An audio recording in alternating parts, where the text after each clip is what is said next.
Hello, it's Jen here again, and this are exciting times. I'm really excited for this. We have the Pisces full moon, lunar eclipse. It's a partial eclipse. It's a harvest moon. It's a super moon. It's so many things. It's so exciting. So let's break it down and get into it. All right. First, it's eclipse season, right? So we're going to have three eclipse, right, in a row. This is a partial lunar eclipse. So that's the full moon is the lunar eclipse. And then we're going to have on October 2nd is a solar eclipse. And that is the full moon in Libra. And then on October 17th, we have another lunar eclipse, and that's the new moon in Aries. So eclipse season, what does eclipse season do? It shakes things up. Oh my God, things are shaking up a lot. And I've definitely been experiencing this, which is, it's so cool. I'm so excited, guys. All right. The eclipse brings forward like these expansive shifts. All right. Not comfortable. Eclipse season, not comfortable. We're going to get way out of our comfort seat and outside, right, of our comfort zone. That's the word I was looking for. Comfort zone. All right. Our dreams, the Pisces sign is the dreamer. It's all about the dreams, and our dreams are being affected. Right? There's a huge subconscious cleanup. So things are kind of being brought to the surface through our dreams to be more than wiped away. It's more to be integrated and then released so it's not limiting us, like old belief patterns, conditioning, programming, all of that is coming up. So we see the absurdity of it, the ridiculousness of it, and then we get to move beyond it. Oh, it's so exciting. Yeah, so I've been experiencing this a lot. Sleep disruptions. My sleep, I've been waking up between like 3:30 and 5:30. Yeah, it changes all the time. And then I'm awake. I'm really awake. So I'll read a little bit. I, go to the bathroom, have some water. And then I'm reading a little bit. And then I fall back asleep, like deep. And then the dreams, that time is when my dreams, I remember them more because it's like right there. So it's almost like I'm in between the dream world and the awake world, right? Because I was awake. And then I'm still tired and I go back to sleep. And my mind is like moving and going into areas that I consciously would not go into, but my subconscious does. Holy moly, it's amazing. So there's a lot of, again, discomfort, but there's also a lot of reassurance I've been experiencing. I feel happier and more peaceful with these revelations that have been coming up, these personal revelations for myself, that I'm like, okay, like it's not as bad as I thought it was or that I make it out to be. So that's been really clear. Also feeling safe among the unknown, because there's a lot of unknown in the eclipse. There's a lot of, shadowy work. This lunar eclipse. This is the Earth's shadow, partially obscuring this full moon. It's also a super moon. So that's intense. And I've talked about this before. The rotation of the moon around the Earth is not a perfect circumference. It's like kind of off a little bit.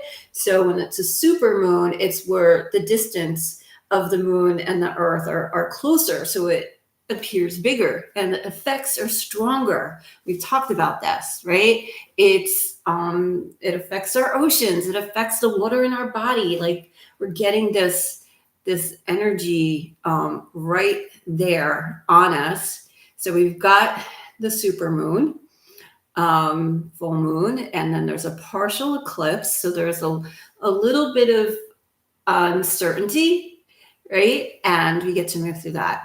All right. It's also the harvest moon, right? So this moon is the closest to the autumn equinox, which is on September 22nd. Did I even say when the full moon is? It's on September 17th.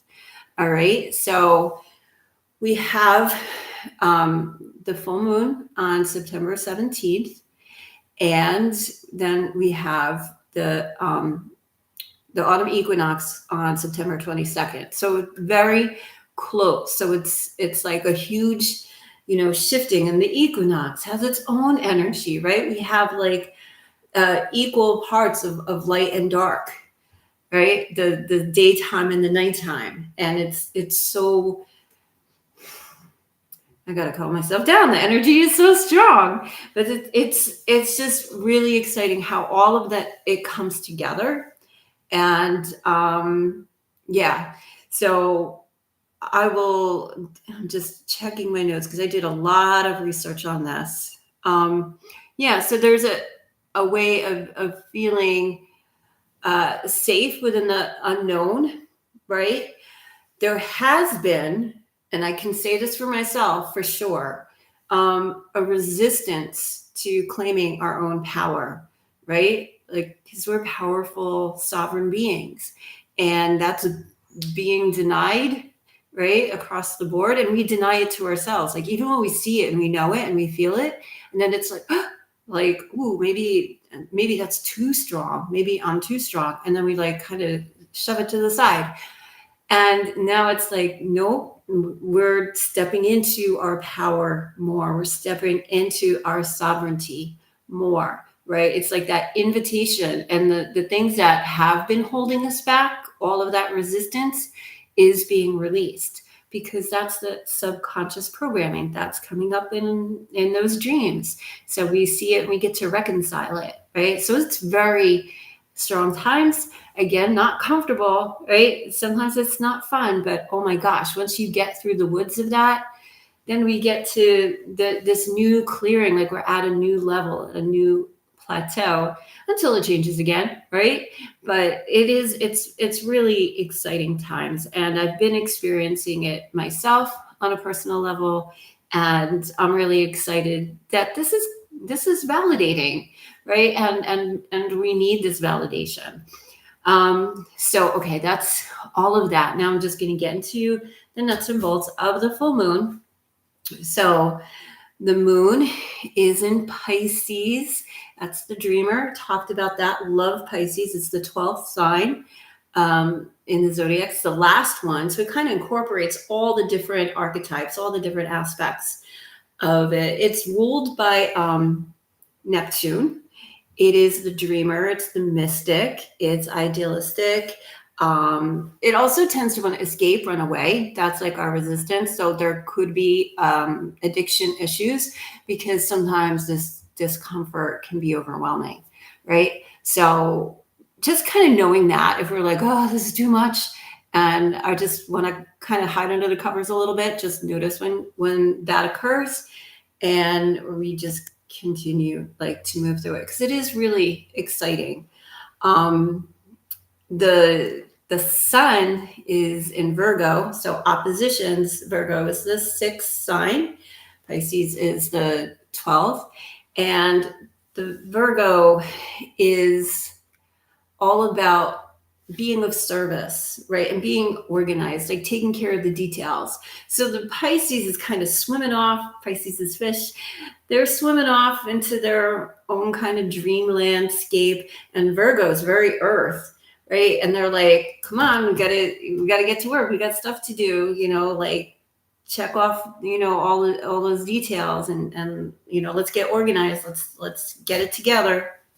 So finding that balance between the Virgo and the Pisces, I definitely need that. I am I am a Virgo moon and I'm a Pisces rising. So this, for again me personally, but across the board as well, I just relate to it. Like I understand it. I'm not like reading this out of a book. I truly experience it.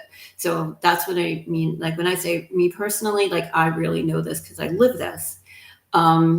This balance between the Virgo and the Pisces energy is really strong here now. And it's to once we understand it, we know it, we can use it to our highest advantage, right? It is the best. All right. Um, so Virgo is earth sign and Pisces is water sign, the fish, right? So it is both the earth and the water are yin signs. So they're more passive, they're more feminine, they're more receptive. Um, and they also balance each other very well, as opposed to air and fire, which is more yang or masculine energies, which is, usually more strong and more direct. So uh, this is strong in its own way, in its more feminine way.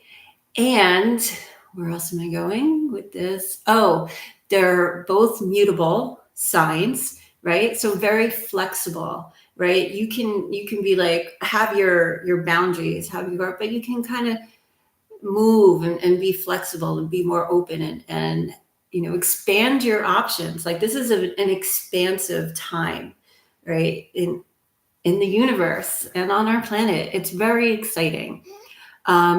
Okay, I do want to go deep into that. But things are definitely breaking through. We're getting new options and opportunity. So that's what that mutable aspect opens us up to. It's like, I can go here or I can go here or maybe even over there, and we get to play with that, have fun and flexibility with that. So that's that mutable aspect. And do I want to share anything else? Virgo is ruled by Mercury. So, paying attention to our voice, our communication. And Pisces is ruled by Neptune. So it's a lot about our expanding into our spiritual quest and really connecting back to spirit. This is what I've been understanding, like coming back to who we are. It's like we're coming back home, right? Rather than reaching towards something that is out of our reach, it's all here. It's all here. And yeah, that's what Neptune teaches us. Do I want to move through anything else? Things are definitely being accelerated, especially for our goals being realized. So you will have more opportunities coming towards you. And again, you get to pick and choose. But things are opening up. And I'm going to say, yes, I'll say this, like, especially when everything was shut down for those years and everything was put on pause. It just like when things go retrograde and go backwards, that time is over. And now it's like everything's opening up. Like Pandora's box is opening up, which, it's like, what's going on? Like, oh my goodness. But anyway, that's the time that we're in here. So take care of yourself, ground yourself. Full moon energy is strong energy. And the super moon, it's going to be super strong. We're going to see the light of the full moon. So the full moon is going to appear full for 3 full days, from Monday to Thursday, right? So having that energy, kind of ignite you, right? Pay attention to your dreams. Have a dream journal and write them down, because I feel that there's a lot of key information coming through for us to continue in our evolution. All right. So that's everything I'm going to share. It was a lot. It was a lot for me. I feel like I could take another nap and dream some more. All right. So I'm going to be with you again. The next new moon is October 2nd. So I will prepare a video then, and I look forward to connecting with you. Any questions? You can comment or you can email me, Jennifer at navigatelifetransitions.net. If you want to book a discovery session with me, if you want a reading of your own natal chart, so we can like kind of make sense of everything that makes you up, right? It's a roadmap. It's exciting, it's fun, and it brings some clarity and some understanding and some compassion to ourselves, and even the invitation to fall in love with yourself a bit more, like, wow, I'm really kind of cool. Yay. All right, that's everything. This time I promise. All right, much love. Take care.